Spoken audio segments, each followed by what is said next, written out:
हर चौथे दिन, हर पाँचवें दिन अफ़गानिस्तान का अपडेट आता जा रहा है। वहाँ की करेंसी के बारे में अपडेट आता जा रहा है। इसको समझने के लिए हम वीडियो देखना पड़ेगा। इस वीडियो इसके बाद में जब अमेरिका था उसने क्या क्या किया, उसको लूटा, क्या लूटा, सब दिखाएंगे इस वीडियो में। अफगानिस्तान का नाम सुनते ही एक ही शब्द याद आता है, तालिबान। लेकिन आपको सुनकर विश्वास नहीं होगा कि अफगानिस्तान की करेंसी अफगानी सिर्फ पाकिस्तानी रुपी से ही नहीं, इंडियन रुपी से भी बेटर परफॉर्म कर रही है। The Afghani has beaten all other currencies. Its value shot up in the month of July and since then it has grown by 9%. आज $1 खरीदने के लिए 83 इंडियन रुपीस देने पड़ते हैं और कुछ 285 पाकिस्तानी रुपीस, लेकिन सिर्फ 77 अफगानी, क्योंकि यहाँ लिटरली पैसों की बारिश होती है। डॉलर्स में हार्ड कैश यहाँ प्लेन से पहुंचता है, लेकिन इसका फायदा आम इंसान को नहीं, तालिबान को होता है। क्या दूर से गरीब दिखने वाला अफगानिस्तान सीक्रेटली बहुत अमीर है? जैसे अफगानिस्तान क्रिकेट में एक अंडरडॉग है, वैसे ही उसकी इकोनॉमी भी अंडरडॉग है। क्या वहाँ की इकोनॉमी में कुछ हिडन जेम्स छुपे हुए हैं? आइए जानते हैं आज के इस वीडियो में।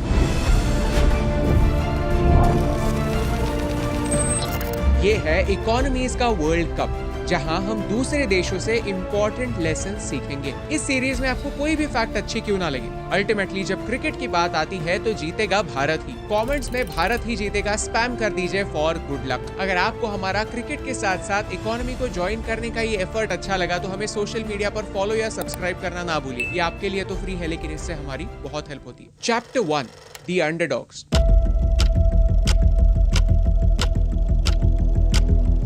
पिछले 40 सालों से अफगानिस्तान युद्ध की चपेट में है। पहले सोवियत रशिया, फिर अमेरिका और अब तालिबान अफगानिस्तान को कंट्रोल करता है और इसका डायरेक्ट इम्पैक्ट उनकी इकोनॉमी पर होता है। 2021 में अमेरिका ने एक हिस्टोरिक डिसीजन लिया, अपनी आर्म्ड फोर्सेस को अफगानिस्तान से विड्रॉ करने का डिसीजन।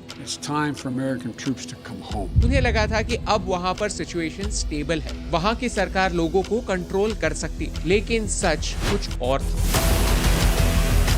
15 अगस्त 2021 को तालिबान ने काबुल को कैप्चर कर लिया और Islamic emirate of Afghanistan establish किया। इंटरेस्टिंग बात यह है कि दुनिया के ज्यादातर देश इस्लामिक रिपब्लिक ऑफ अफगानिस्तान को रिकॉग्नाइज नहीं करते। सिर्फ 3 ही देशों ने उन्हें आज तक ऑफिशियली रिकॉग्नाइज किया है, चाइना, पाकिस्तान और North Korea. As a result बाकी के सारे देशों ने अफगानिस्तान से ट्रेड ऑलमोस्ट 100% रोक दी और वेस्टर्न देशों ने तालिबान कंट्रोल्ड अफगानिस्तान पर सैंक्शंस लगा दिए ताकि उनके लिए दूसरे देशों से ट्रेड करना भी मुश्किल हो जाए। इसीलिए आज अफगानिस्तान दुनिया के सबसे गरीब देशों में से एक बन चुका है।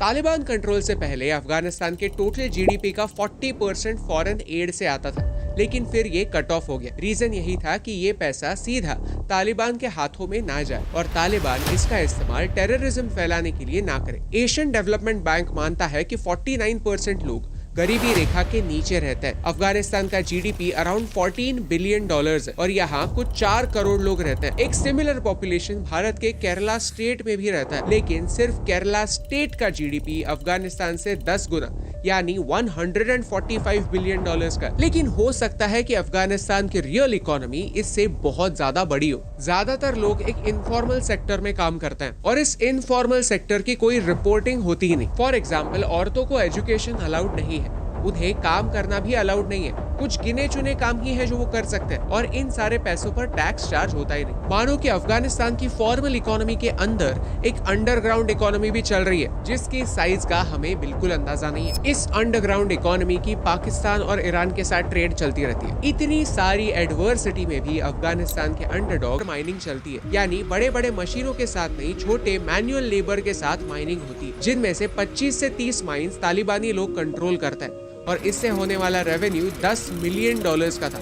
रिमेंबर, ये सारा डेटा 2021 के पहले का है, जब तालिबान की सरकार बनी नहीं थी। अब सारा का सारा पैसा तालिबान के कंट्रोल में है, तो वो डिसाइड कर सकते हैं कि क्या सही है और क्या नहीं, क्या लीगल है और क्या इलीगल। अगर आप इस टॉपिक के बारे में और डिटेल में जानना चाहते हैं तो हमने इसके बारे में एक डेडिकेटेड वीडियो बनाया है जो आप यहाँ पर देख सकते हैं। Chapter 3, hidden gems of Afghanistan. 100 साल पहले अगर कोई कहता कि मिडिल ईस्ट कुछ ऐसा दिखेगा तो ये किसी फैंटेसी मूवी का सीन ही लगता।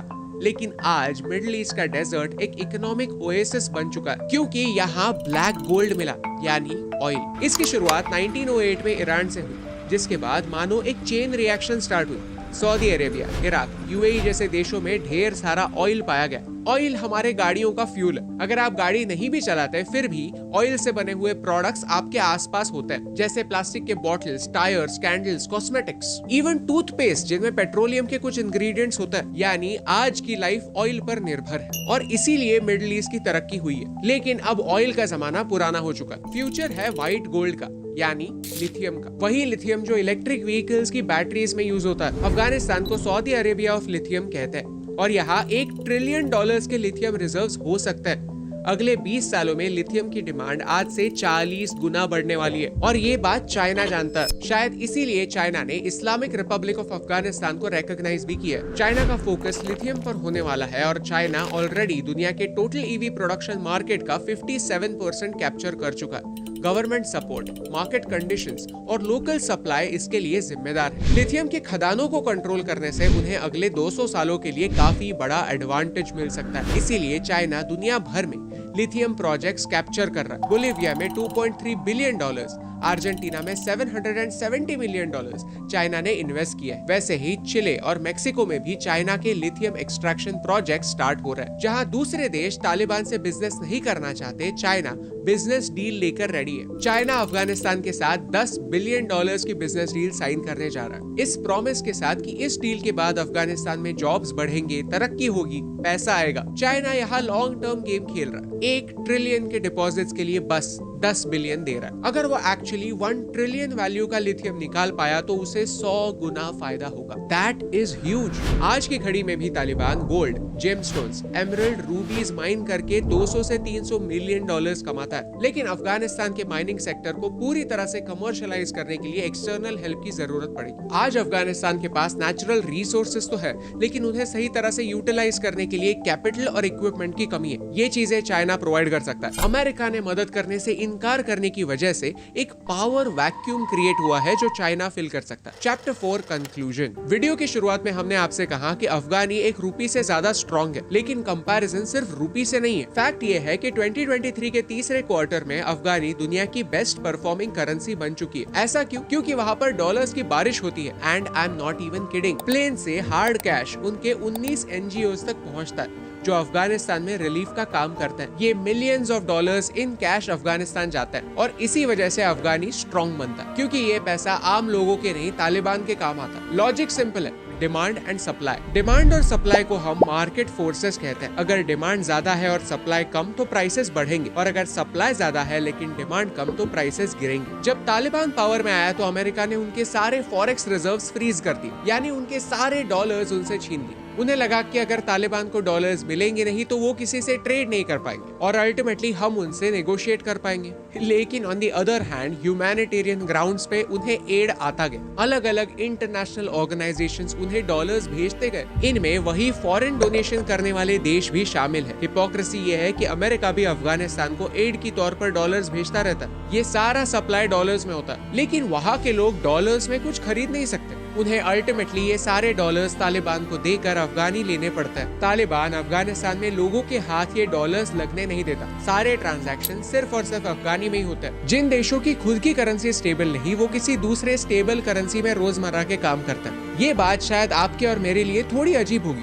क्योंकि इंडिया में रुपीस को छोड़कर और कोई करेंसी नहीं चलती। लेकिन पिछले साल जब हम इजिप्ट में थे तो वहाँ के सारे टैक्सी ड्राइवर्स डॉलर्स में पैसे लिया करते थे। अफगानिस्तान में कुछ समय पहले ऐसा ही होता था, लेकिन तालिबान ने उस पर रोक लगा दी। तो हुआ ये कि अफगानिस्तान में डॉलर्स की डिमांड घटी। जिन लोगों के पास डॉलर्स थे उन्होंने वो बेचकर अफगानी ले लिए, यानी अफगानी की प्राइस बढ़ी। ये तालिबान का मास्टर स्ट्रोक है, जिसमें तालिबान का तो फायदा है लेकिन एक आम अफगानी इंसान का नुकसान। तो ये डेवलपमेंट का कोई इंडिकेटर नहीं। स्ट्रॉन्गर अफगानी करेंसी का ये मतलब नहीं कि एक आम अफगानी इंसान एक आम इंडियन इंसान से ज्यादा खुशहाल है। मतलब बस ये है कि Afghanistan is a rich country of poor people with best militancy and worst luck, जो उन्हें दुनिया के सबसे बड़े अंडरडॉग का नाम प्रदान करता है। क्रिकेट के साथ साथ इकोनॉमी में भी। अगर आपको इस वीडियो से कुछ नया सीखने मिला तो इसे अपने दोस्तों के साथ शेयर जरूर कीजिए और कमेंट्स में भारत ही जीतेगा स्पैम कर दीजिए फॉर गुड लक, क्योंकि हमें क्रिकेट के बहाने दुनिया के बारे में सीखना है, उनके मिस्टेक्स को समझना है और भारत को 1% ही क्यों ना हो बेहतर बनाना है। और यही इस वीडियोस देखते देखते ये समझ में आता है कि अफगानिस्तान आगे बढ़ रहा है, दुनिया की नज़र उस पर है। जब अमेरिका छोड़ के गया उसकी तरक्की हो रही है। सबसे बड़ी ताकत यही है कि हम जिसको ताकतवर समझते हैं वही सबसे बड़ा कमज़ोर होता है। इसीलिए इसको अमेरिका को ताकतवर समझना बेवकूफ़ी होगी। जब अब अफगानिस्तान 20 साल से संभाल नहीं पाया, अपने अंडर नहीं ले पाया, तो दूसरे कंट्री को कैसे लेगा। अभी तो इजराइल इसी के ऊपर उड़ उड़ के इतना हमला कर रहा है, मगर जब इसकी हकीकत उसके सामने आएगी वो भी नीचे गिरेगा, इसको भी खात्मा होना है।